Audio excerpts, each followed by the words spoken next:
On the evening of April 6, 2019, at around 6 p.m., the Farmington Police Department in Farmington, New Mexico, was flooded with 911 calls about a violent altercation at a nearby park.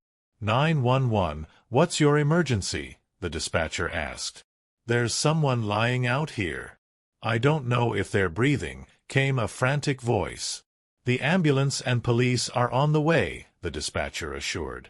When officers arrived, they found themselves standing in a wildly puzzling scene. Curled up on his side in the desert brush lay 27-year-old Stephen B. He was barely clinging to life, with deep lacerations on his back, shoulder, and forearm. The first officer on the scene knelt by his side, providing comfort and medical aid until backup arrived. Tragically, by the time paramedics reached him, it was too late. Stephen B. was dead. Before we dive into the story, comment below your birth date and month so we could celebrate you on your special day. Don't forget to subscribe to our channel. Stephen B. was a loving uncle and son, dedicated to his family, and his death devastated his extended relatives, who still honor him on holidays and on the anniversary of his passing. At just 28, he had his whole life ahead of him, snatched away by violence. As the detectives secured the crime scene, they made another discovery. Lying in the dirt nearby, a few feet away from the body, was a young man, 20-year-old Levi White. He was visibly intoxicated, struggling to stand and unable to form clear sentences. His body bore bruises, and his intoxication made his condition an immediate concern. Officers brought him in for questioning. Levi was combative, agitated, and unhelpful as officers questioned him. "You're wrong, bro," he muttered. "You want some water? You want a brownie?" His words came fast, disjointed, and incoherent. Officers promptly charged him with battery on a law enforcement officer and decided to wait a few hours before further questioning him about his involvement in the incident. Shortly afterward, the investigation took another turn. Police received another 911 call from a nearby home.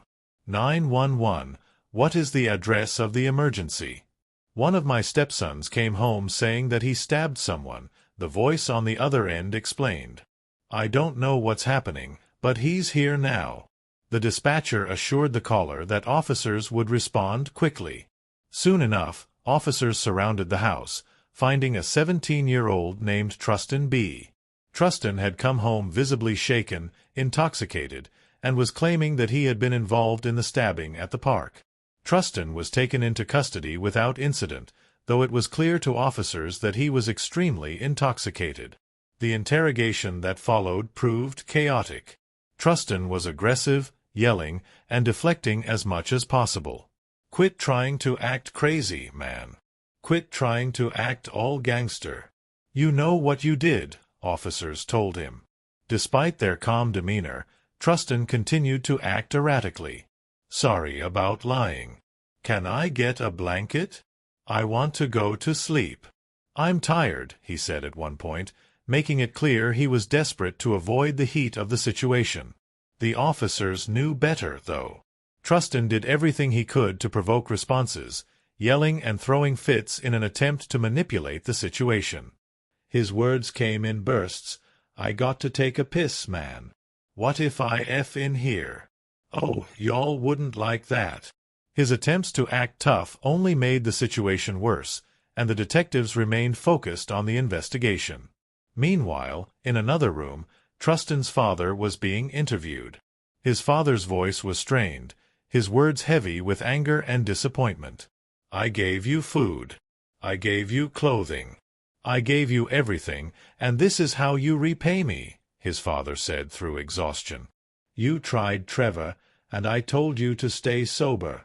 Trustin remained defiant, his voice sharp and aggressive. He refused to admit anything, instead focusing on deflecting blame. "You watch too much movies, man. It's all music and videos. You're trying to act gangster. You ain't no damn gangster," he shouted at one point, his words filled with frustration. The father's voice grew louder as he pressed for answers. "You think this is a joke? You think you can just run away from what you did? You're going to court for stabbing that man."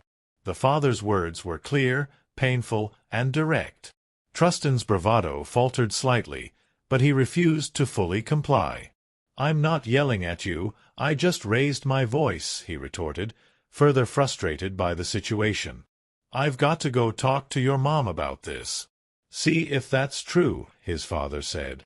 His voice was strained, his emotions raw. Trustin tried desperately to maintain his composure, repeating his defiance. "You keep saying that. If I act crazy, they'll pull out the Glock on me, and I'll be done." The detective could see through all the shouting and bravado.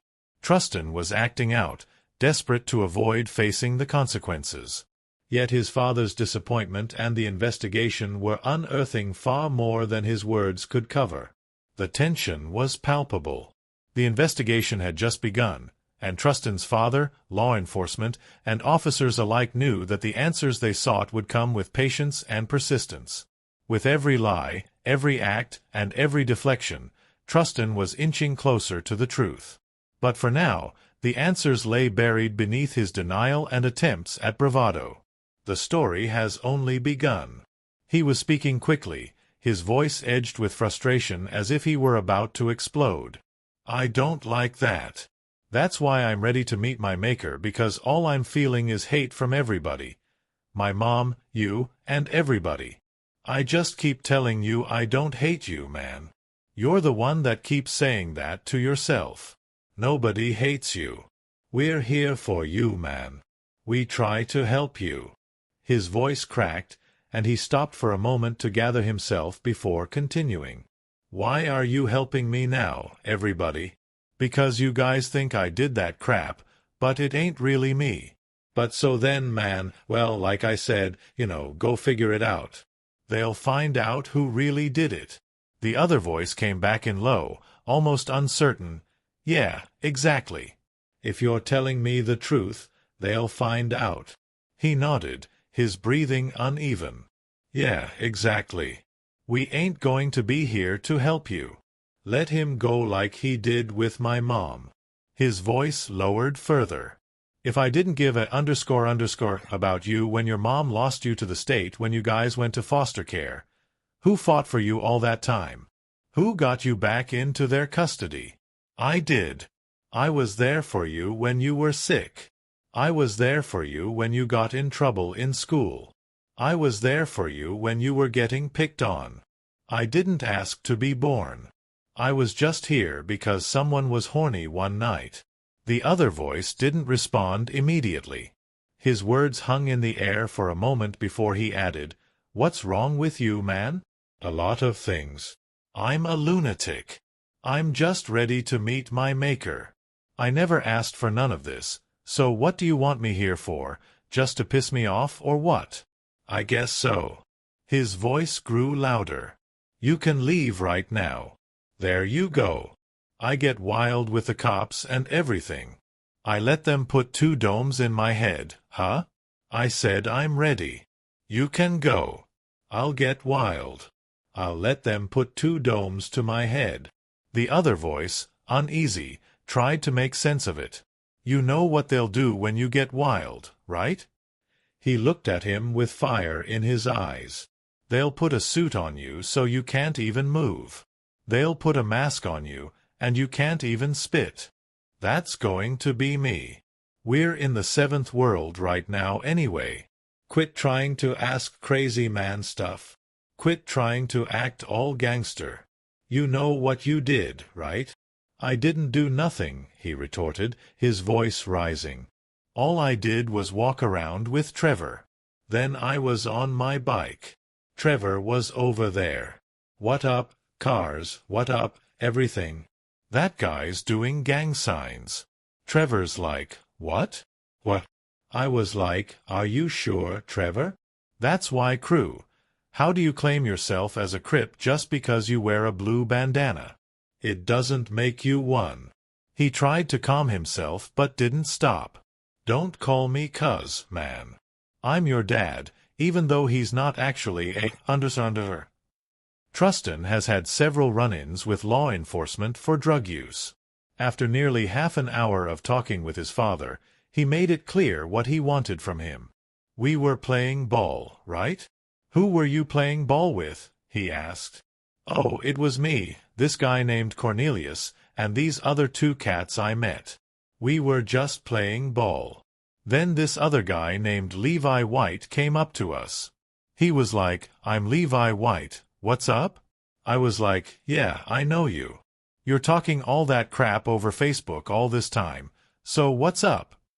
He explained the encounter, his voice steady now. He was all buzzed out anyway. So I pushed him. That's it. I pushed him and said I was just pretending to stop on him. He started crying. Cornelius was like, get the underdone out of here. Just go rest up or somewhere. He started walking toward the dirt roads near the park.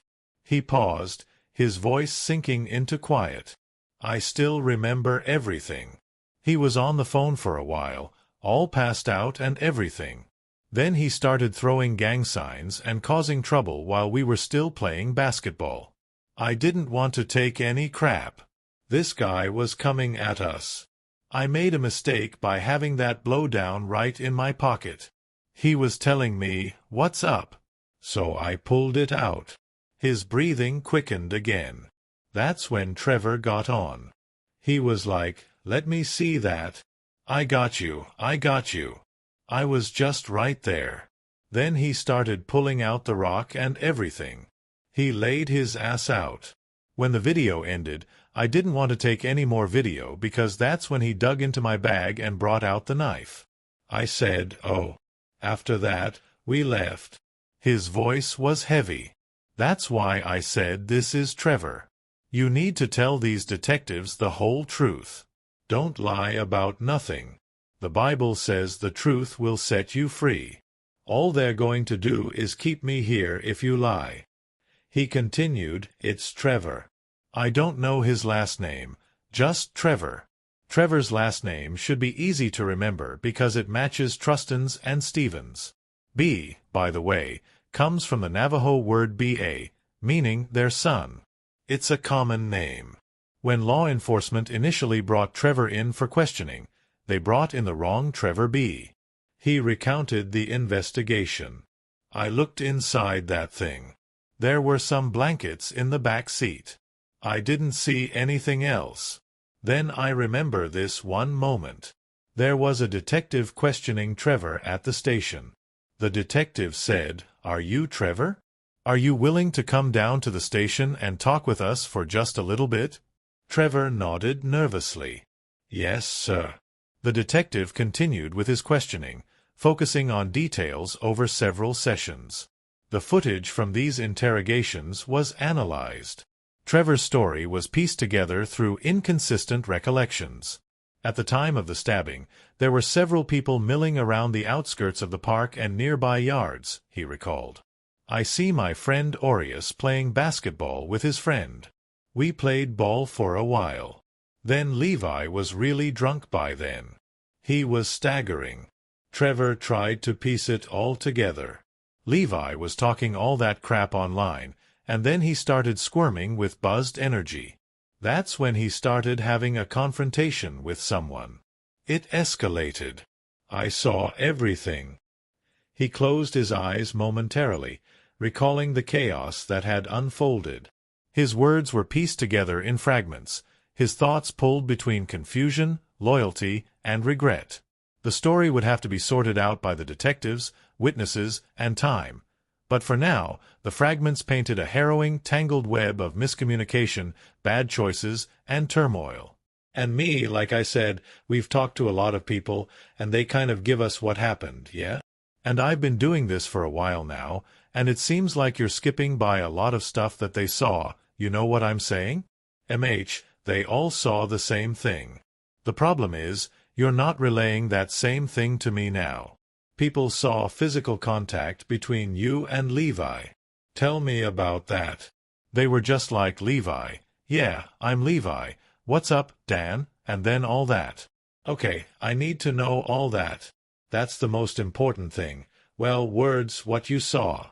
If somebody hit somebody, pushed somebody, kicked somebody, threw them down. I need to know everything. I didn't leave. I went into his face. Okay, it was one time, and that was when he was done. He got up off the ground. Then Levi got up, and then he said, I don't know, and walked down to the fence, and you saw that guy. He was just talking to him for a few seconds, and that was it. According to Trevor's statement, Levi's retelling of events, and eyewitness accounts, Trevor and Trustin got into an altercation with Levi, which ended with Levi stumbling away and collapsing in the grass. Soon after, Stephen walked by. Unfortunately for him, Trustin was already amped up from his altercation with Levi, so when Stephen allegedly started throwing up gang signs, things got out of hand quickly. That's when you heard that guy saying, "What?" like he was the one throwing up gang signs. He noticed that and turned around and started going towards him. He said, "I'm going to go fight him. I'm going to go fight him." Why is he doing that? Why is he claiming that? So he ran down, and I ran down too. Then Nas and his friend were walking back, and they didn't think to say anything. That's when he ran to him. I stopped right there, and then he gave me this phone and said, "Record this." And then he started walking towards him. He started walking through the dirt road, and that's when those two were talking right there. They were both talking, saying, "What? What?" Then that guy had a rock in his hand ready, and then how big was the rock? Probably like this big, way bigger than his head or something. Okay, and he had that, and then they were still talking to each other, just looking at each other, going in circles. They were pretty far from me. How long did that happen? Like a minute? A minute, maybe less. So I noticed when you started recording, it's not a minute. Was this so? Did something happen before you started recording? No. Okay, so everything you started recording was that's when he put his bike down and went. So you started recording right away as soon as he gave you the phone. Okay, then what happened? They walked up to each other, went in circles, probably like, I don't know, more than a minute. It didn't feel very long to me. And then that's when he turned around to me because they were closing the gap towards each other finally. And that's when he got scared, saying, "Help me, help me." Okay, is that on the recording? It should be, yeah. Okay, and I haven't viewed it, so I'm just trying to figure out what's going on here. So that's what happens. They're circling each other. You think it's for a minute. You feel like it's a minute, and he says, "Help me, help me." Okay, how does that happen? He's walking over there trying to fight him, and then he says, "Help me." Yeah, and what happens from there? And then that's when he turned his back toward the other guy in the gray shirt. He turned his back toward him, looked, and then turned back again at him, and that's when he went reaching into his bag, pulled out the knife, and stabbed him 3 times. And then that guy had a rock, and he went to his knees. And that's when he started saying, "We're going to catch you all right. You're going to sing or whatever." And then he went on his knees. And when he started talking, I guess he just wanted him to be quiet. I don't know. That's when he stabbed him 2 times in the back. Law enforcement hopes that Trevor's claim that the entire fight has been recorded on video is true. However, at the time of this interrogation, they have yet to get Trustin's phone so they can view the video for themselves. Detectives join Trustin in the interrogation room now that his father has spent time with him and investigators have gotten witness testimonies. They're hoping Trustin will be more likely to crack and tell the real story of what happened. But will their tactic be successful? We've got a bunch of people saying that it was you exactly. See them? I don't know why y'all believe them. Let me talk real quick. We had a bunch of people saying, "Who's a bunch of people?" He said it was just his mom and dad and that guy Trevor. "Bunch of people," he said. Let me spill it out real quick. Okay, remember how you said there were several people at the park? Obviously, those people got talked to by police, okay? And they're pointing the finger at you. You got your parents who didn't see it, and we both agree on that, right? But your parents did say that when you came back, you said you were the one who did it. Okay. What he's trying to figure out is, does this guy have any remorse? I don't know what that guy was trying to do. All he did was like, "What's up? What's up?" He had a bandana on him and everything. We were just done playing ball. He was encouraging us to leave because we didn't want them to do anything. What Detective Rock is trying to figure out is how this happened, why it happened. I want to die, so it's all in self-defense. I didn't want to die. I didn't want to die. Detective Rock asks, were you feeling like you were going to die when you started grabbing all the weapons after you saw how big that rock was? Look at me. I understand it. He's a pretty good-sized kid. I don't know how tall he was, but looking at him, he looks fairly decent size. Pretty big. What spurred you to that point, to stab him? Get the detective in here. You want him in here? All right. So being honest, get me out of here faster, or are you going to lock me up forever? Honestly, that's the way, right? Yes, sir. Okay, well, spill it. This is how confessions usually begin.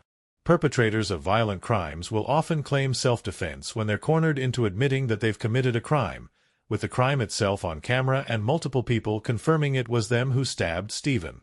Trustin can no longer deny that he committed the heinous act. However, he can present that it was well justified. I'm ready. Okay, tell me what you know. You already told me you know I did all that I did out of self-defense. I did it out of self-defense because, look at me, look at him. He was a big, old guy, and he started grabbing weapons and everything. He grabbed that big old rock. I was afraid. Once he got me down, he would start smashing me. I felt unsafe, so I said, "Trevor, give me my bag. Give me my bag." He started digging in there, and I thought, you know what? Let me see it. He was getting closer to me. I didn't like that. That's when he started swinging a branch. I knew I had to do what I had to do because I felt like I was in a life-and-death situation. I know I was being a bit reckless earlier. You already know what you know. You said I already did it, so why lie, right? Honestly, honesty is the best way. I'm sorry about lying. Yep, I did it. I did it because I was in a life-or-death situation. I felt like it was either me or him because he had all the weapons. He had a big old rock, and I was surrounded. If I died, if I fell or slipped, he was just going to keep on going at me. I had no choice. Do you remember how many times you stabbed him? 2 to 3. 2 to 3 times? Where did you stab him? In the front. Can you point to where on the body you stabbed him? Yes, about 2 to 3 times there. Okay, well, I appreciate your honesty. I know that before we were getting angry at each other, but you're right, honesty is the best way. And you know what? I can respect that. I respect you. You know you're saying that this guy was bigger than you, picking up these weapons, rocks and branches, and coming at you. You called for your buddy to get you the knife. It's sad that this is what you had to do to stop him. But like you said, if it wasn't you, it would have been him, and we'd be looking over your body right now. Yeah. So after you stabbed him 2 or 3 times in the chest, what happens next? Where do you go? What do you do? I was like, I gotta go. Trevor said, let's go too. I was like, all right, I'm down. Let's go. That's when he said, up here. I was like, no, I want to go back home, switch my clothes and everything. So I did it. And just like that, law enforcement had a confession. However, there was one piece of evidence left that would totally destroy his claim of self-defense. So then going back to the video, because we haven't gone through your phone yet, we don't know, but supposedly, on your phone is the video of the fight. Does it include the stabbing? I don't know. You guys can look at it. All it shows me beating that guy, okay? So it was just a physical fight? Yeah, at first, and then it stopped recording, and then afterward. Okay. So the camera doesn't show the stabbing? No, just the fight when it ended. You also said Trevor recorded on his phone too? Do you know anything about that? I did not know. Okay, did you say anything during the fight? Anything like that? As far as I know, the fight was just on my phone. He had my phone for a while after the fight. After it happened, we were cruising up the street. You didn't give it back until later. Yeah. All right, okay. They would then take a break for a moment, attempting to determine what they could find on his phone. Law enforcement soon discovered the recordings, and it became painfully clear that Trustin's claims of self-defense did not match up. "You don't stab me, Trustin," yelled Stephen as he pleaded, but it was too late. Trustin stabbed him in the chest, forearm, and left shoulder as Stephen tried to flee. Despite Stephen's desperate attempt to get away, Trustin drove the final blow into his back as he ran, leaving him alone in the desert brush to die. Stephen was a beloved member of his family and is dearly missed to this day. Trustin was sentenced to just 2 years in a youth detention center for manslaughter due to being underage at the time of his offense, sentenced under New Mexico's Children's Code in 2021. Trustin ran away from the reintegration center that was meant to serve as a safe place for individuals transitioning back into society. But Trustin was not ready for that. Very little information is available about what happened to Trustin afterward. However, he is not currently listed as an inmate in any facility in New Mexico. If you think this story was horrifying, you should check out my other videos on similar discoveries and investigations. Thank you for watching. Subscribe to our channel.